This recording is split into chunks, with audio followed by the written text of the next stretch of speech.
నమస్కారం అండి, డాక్టర్ శ్రీ ఆచార్య అనంతకృష్ణ స్వామి గారు. చాలా ఎపిసోడ్స్ నేను మీతో ట్రావెల్ అవుతూ వస్తున్నాను. ఒక్కొక్క ఎపిసోడ్ విన్నప్పుడు ఇవన్నీ ఇంత తెలియకుండా మిస్టేక్స్ చేసుకుంటూ వెళ్ళిపోయామా, మనల్ని మనం ఏ రోజు కించపరుచుకుంటూనే ఉంటుంటాం, మన గురించి మనం పట్టించుకోము, డబ్బు పట్ల అవగాహన ఉండదు, చిన్న చూపు చేస్తూ ఉంటాం, వస్తుందిలే ఎక్కడికి డబ్బే కదని అనుకుంటూ ఉంటాం. ఇవన్నీ చాలా ఇంపాక్ట్ చూపిస్తున్నాయన్న విషయాన్ని గమనించము. ఒక బిజినెస్ రంగాల్లో రాణించాలి అన్నా, ఆడపిల్లలు ఎదగాలి అనుకున్నా మన మనీ మంత్ర ఏ విధంగా హెల్ప్ అవుతుందంటారు వాళ్ళకి? అండ్ ఫస్ట్ ఎటువంటి సూత్రాలు పాటించాలి? తాకట్టులో ఉన్న బంగారాన్ని విడిపించి ఆ రోజు ఆన్లైన్ రేటుకే మేము కొంటాం. Sharma gold company. అక్కడ ఎలా ఉంటుందమ్మా అంటే, మీరు ఇప్పుడు ఫస్ట్ వస్తుంది మీ పాప ఫీజు కట్టాలి, మీరు ఏమో ఆలోచిస్తారు, డబ్బులు ఎలా. దాదాపు మీకు పెళ్ళి అయిపోయింది, ప్రేమించి పెళ్ళి చేసుకున్నారో, పెద్దలు కుదిరిచారో, ఏదో ఒకటి పెళ్ళి అయిపోయింది. పెళ్ళైన తర్వాత ఫస్ట్ మీరు ఏం ఆలోచిస్తారంటే రెంట్ ఎలా కట్టాలి, రెంట్ టైం అవుతుంది, రెంట్ ఎలా కట్టాలి, ఓకేనా. ఆ తర్వాత పాప పుట్టింది, దాని అవసరాలు, ఆ తర్వాత స్కూల్లో జాయిన్ చేసాం, ఇక మళ్ళీ స్కూల్ ఫీజు ఎట్లా కట్టాలి. ఇప్పుడు ఏమైపోయింది, రెంట్ అయిపోయింది, స్కూల్ ఫీజు అయిపోయింది. ఆ తర్వాత సడన్గా ఆ స్కూల్ నుంచి పాపని ఎక్స్కర్షన్ అనేది తీసుకెళ్తున్నారు, వాళ్ళు సడన్గా డిక్లేర్ చేస్తారు ఈరోజు ఇంత అమౌంట్ కట్టాలి. ఇప్పుడు ఇవి రెండు కాకుండా అదొక బర్డెన్, ఓకేనా. అంతలో మళ్ళీ మీ నాన్నగారికి ఏదో అయింది, ఇప్పుడు మళ్ళీ దాని గురించి ఆలోచించు. ఇప్పుడు ఈ 3 కాకుండా అదొక 4 బర్డెన్, ఓకేనా. ఈ 4 కాకుండా అనుకోకుండా మీకు ఏదో అనారోగ్యమైంది, ఇది ఇంకో బర్డెన్, దీనికి డబ్బులు కావాలి.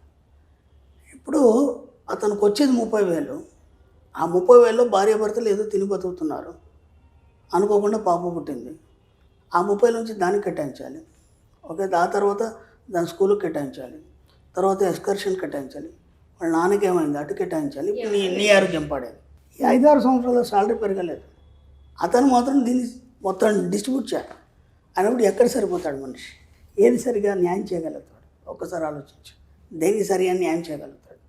పెరిగితే 5 సంవత్సరాలు పెరిగితే ఇంకొక 5,000 పెరగవచ్చు, కానీ రేట్లు అంతకు ఎక్కువ రేపు పెరిగిపోయినాయి కదా, బయట 5 సంవత్సరాలు బాగా పెరిగినాయి కదా. అప్పుడు ఇది ఎలానే అతను అడ్జస్ట్ చేయగలుగుతాడు, అవునా కదా. అందుకే మన సబ్జెక్టులు ఏం చేస్తామంటే, ఇక్కడ నువ్వు అలా ఎందుకున్నావు అంటే, నీ తలరాతను నువ్వు మార్చుకోవాలంటే ఏం చేయాలంటే సింపుల్గా కలలు కనడం అనేది నేర్చుకోవాలి. మన సబ్జెక్ట్లో కలలు కనడం అనేది ముందు నేర్చుకోవాలి, ఓకేనా. అలాగే దీన్నే సైన్స్ ఆఫ్ క్రియేషన్ అంటారు, సృష్టి శాస్త్రం. మీకు కావాల్సిన దాన్ని ఎలా సృష్టించుకోవాలనేది కూడా తెలుసుకోవాలి, అర్థమైందా? ఎలా సృష్టించుకోవాలి, ఓకేనా. ఇప్పుడు మీరు ఈ 5 సంవత్సరాల నుంచి మీరు ఏమంటున్నారంటే, అంతకంటే శాలరీ నేను ఎక్కువ, నాకు ఎవరు నేను చదువుకున్న చదువుకు కానీ, లేకపోతే దానికి కానీ దీనికి కానీ ఇంతకంటే ఎక్కువ సంపాదించలేరు, నాకంటే ఎక్కువ చదువుకున్నోడికి 20,000 ఉంది, నాకు ఇంతకంటే ఎక్కువ రాలేదు.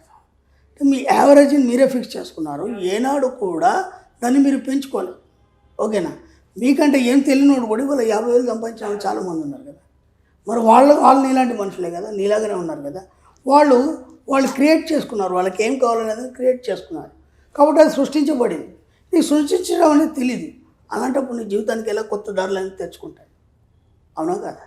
కాబట్టి ఇప్పుడు ఏం చెప్పాలంటే, నా అవసరాలను మించి నేను ఎక్కువగా విశ్వం ద్వారా పొందుతున్నందుకు విశ్వానికి కృతజ్ఞతలు, అర్థమైంది. ఇప్పుడు మీకు 25,000 అవసరం ఉంది, అంతకు మించి నేను పొందుతున్నందుకు అన్నప్పుడు అది 30,000 కావచ్చు, 50,000 కావచ్చు, 1,00,000 కావచ్చు కదా. ఏనాడు మీరు ధైర్యం చేసే మాట చెప్పగలిగారు? చెప్పలేము సార్, అవునా కదా. మళ్ళీ మీరేం చేస్తారంటే, ఆయనకు వచ్చిన 30,000 పట్టుకొని ఆ దాంట్లోనే అన్ని అడ్జస్ట్ చేస్తూ దాంట్లో మళ్ళీ ఇంకా చిట్టీలు వేసుకుంటారు మీరు తెలియకుండా, అర్థమైందా. ఈ చిట్టీల వ్యవహారం అనేది మన సబ్జెక్టులో లేదు. ఫైనాన్స్లో చిట్టీలు, పొదుపు చేయడం, ఇవన్నీ మన సబ్జెక్టులో లేదు. ఎందుకంటే నువ్వు పొదుపు చేస్తున్నావు అంటే రేపటి మీద నీకు నమ్మకం లేదు కాబట్టి నువ్వు పొదుపు చేస్తావు, అర్థమవుతుందమ్మా. చాలామంది ఆడవాళ్ళు పొదుపు చేస్తారు కదా, మన సబ్జెక్ట్లో పొదుపు అనేది లేదు. పొదుపు లేకుండా ఎట్లా అండి రేపు ఫ్యూచర్లో అంటే, ఇప్పుడు మనం చిన్నప్పుడు ఒక పాప పుట్టింది, పాప పుడితే ఏం కాదు, పర్లేదు. పాప పుట్టగానే మనం ఏమనుకుంటాం, అమ్మో ఇది పెద్ద అయిన తర్వాత దీనికి పెళ్లి చేయాలి, ఇవన్నీ ఖర్చులు ఉంటాయి కాబట్టి దీనికి మనం ఏం చేయాలి, ఇప్పటి నుంచే దీనికి ఒక ఫిక్స్ డిపాజిట్ చేయాలి, ఓకేనా. ఫిక్స్ డిపాజిట్ చేయాలని చెప్పేసి ఎంతో కొంత అమౌంట్ చేస్తారు. వాడు ఎవడో ఒక ఇన్సూరెన్స్ కంపెనీ వాడు వస్తాడు, దానికి బోల్డెడ్ కథలు చెప్తాడు వాడు. ఈ పాప పెద్ద అయ్యేసరికి మీకు 5 లక్షలు వస్తాయి, 10 లక్షలు.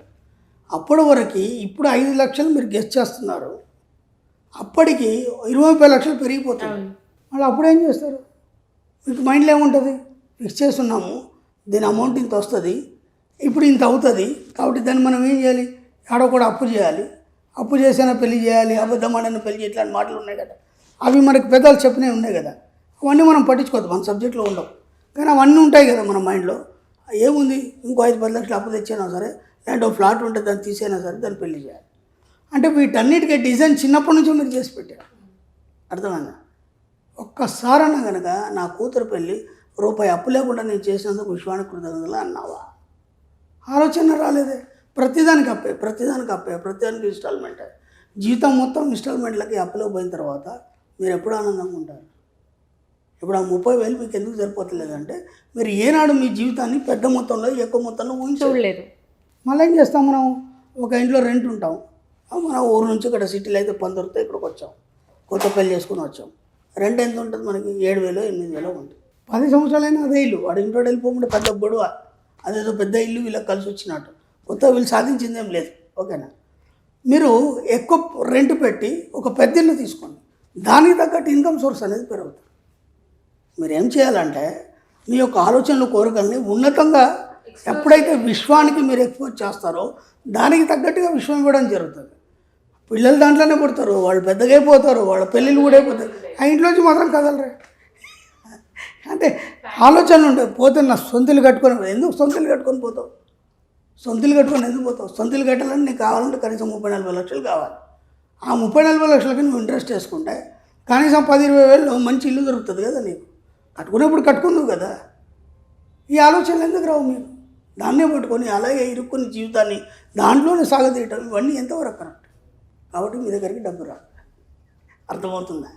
ఇలా ప్రతిదాన్ని మనం ఏం చేసుకోవాలంటే మనకు మనమే తయారు చేసుకోవాలి. మనకు మనమే విశాల దృక్పథంతో చాలా గొప్పగా ఆలోచించడం మొదలుపెట్టాలి. అలా మీరు ఎంత ఆలోచిస్తే అంత విషయం నుంచి ఇవ్వడం అనేది జరుగుతుంది. ఆటోమేటిక్గా మీ పరిస్థితులన్నీ మారడం జరుగుతుంది. దానికి తగ్గట్టుగా ఇన్కమ్ సోర్స్ అనేది పెరగడం జరుగుతుంది. మీరు ఇందాక ఒక మాట ఉన్నారు సార్, ఆడపిల్ల పెళ్లి చేయాలన్న ఆలోచన ఎప్పుడైతే పుడుతూ ఉంటుందో దానితో పాటు అప్పు ఎక్కడ దొరుకుతుందన్న ఆలోచన పుడుతుంది తప్ప డిజైన్ చేసి అప్పు లేకుండా ఒక్క రూపాయి బయట నుంచి తీయకుండా విశ్వం మాకు హెల్ప్ చేస్తుంది, అప్పు లేకుండా పెళ్లి చేస్తామన్న ఆ ఆలోచన కూడా కనీసం ఆ ఊహను కూడా రానివ్వం మనం. ఇప్పుడు నా క్లాస్కి వచ్చిన చాలామంది ఉన్నారు, ఒక్క రూపాయి అప్పు లేకుండా పెళ్ళి చాలా ఘనంగా జరిపారు. ఎలా వచ్చినారంటే ఏమో తెలియదు గురుగారు, ఆటోమేటిక్గా మీరు అన్నట్టు మేము అఫర్మేషన్ చేస్తే నాకు కూతురు పిల్ల 1 రూపాయి కూడా అప్పు చేయదలుచుకోలేదు, ఆటోమేటిక్గా వచ్చి రంగరంగ వైభవంగా చేసాం. సాధ్యమవుతుంది, ప్రతి సాధ్యమవుతుంది. మనసు కొంచెం వాళ్ళు ఓపిక కనుక పట్టి. ఓపిక లేదు, పాజిటివ్ ఆలోచన కలిగి ఉండాలి. ఎగ్జాక్ట్లీ. మన సబ్జెక్ట్లో ఓపిక ఉంటే ఇప్పుడు నేను బిల్డింగ్ కడతాను, లేకపోతే కారు కొంటాను, ముసలైనాక కారు కొని లాభం ఉన్నాను. అవును, అనుకున్నప్పుడే కావాలి, దాన్ని అఫర్మేషన్ అలా చేసేటప్పుడు వస్తుంది. ఎగ్జాక్ట్లీ.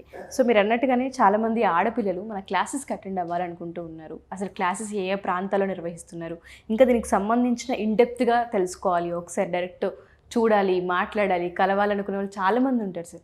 దానికి సంబంధించి క్లాసెస్ ఎక్కడెక్కడ నిర్వహిస్తున్నారు? మనకి 2024 అండి, మనకి 18 ఫిబ్రవరి వచ్చేసి విశాఖపట్నంలో ఉంటుందండి, వైజాగ్లో.